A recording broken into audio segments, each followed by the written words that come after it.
പലരിടത്തും കടം ചോദിച്ചു ഉസ്താദേ, പലരോടും കടം ചോദിച്ചു, ഒരു നിവൃത്തിയുമില്ല, ആരും തന്നില്ല. ഈ കാര്യം നടത്തണ്ടേ?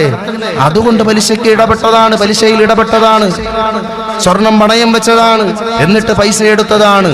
മുഅ്മിനീങ്ങളെ, പലിശയ്ക്ക് എടുക്കരുത് എന്ന് അള്ളാഹു ആരോടാ പറഞ്ഞത്? അംബാനിയോടാ? അദാനിയോടോ?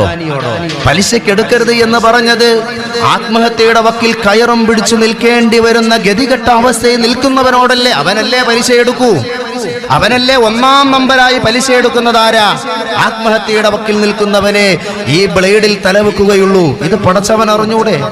അപ്പൊ പലിശയിൽ നിങ്ങൾ പെടരുത്, പലിശ എടുക്കരുത് എന്ന് പറഞ്ഞത് ഒന്നാമതായി ആ കൽപ്പന ബന്ധിക്കുന്നത് ആരോടാ? ഒരു നിവൃത്തിയും ഒരു ഗതിയും പരഗതിയും ഇല്ലാതെ നടു റോട്ടിൽ കൈമലർത്തി നിൽക്കുന്നവനോടാ പടച്ചവൻ പറഞ്ഞത്.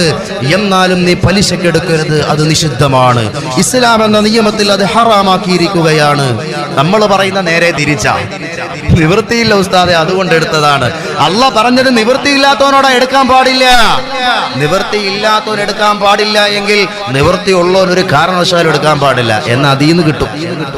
നിവൃത്തി ഇല്ലാത്തവൻ എടുക്കാൻ പാടില്ല എന്നതാണെങ്കിൽ നിവൃത്തിയുള്ളവൻ പിന്നെ ഒരു കാരണവശാലും എടുക്കാൻ പാടില്ല എന്നത് അതിൽ നിന്ന് കിട്ടും. അതിന് മഫ്ഹൂം മുഖാലഫ എന്ന് പറയും.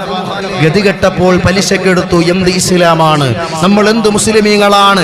ഇത്തരത്തിൽ നിവൃത്തികേടിന്റെ ഘട്ടം വരുമ്പോൾ നമ്മൾ എന്തും ചെയ്യും. ഏത് ഭക്ഷണവും തിന്നും. ഹറാമിൽ മുഴുകുക എന്ന് പറഞ്ഞാൽ എന്ത് കിട്ടിയാലും തിന്നും. ഇത് ഹറാമാണോ ഹലാലാണോ നമുക്കൊരു ചിന്തയില്ല. അതിനെക്കുറിച്ച് നമ്മുടെ ഇടയിൽ ചർച്ച തന്നെ ഇല്ല.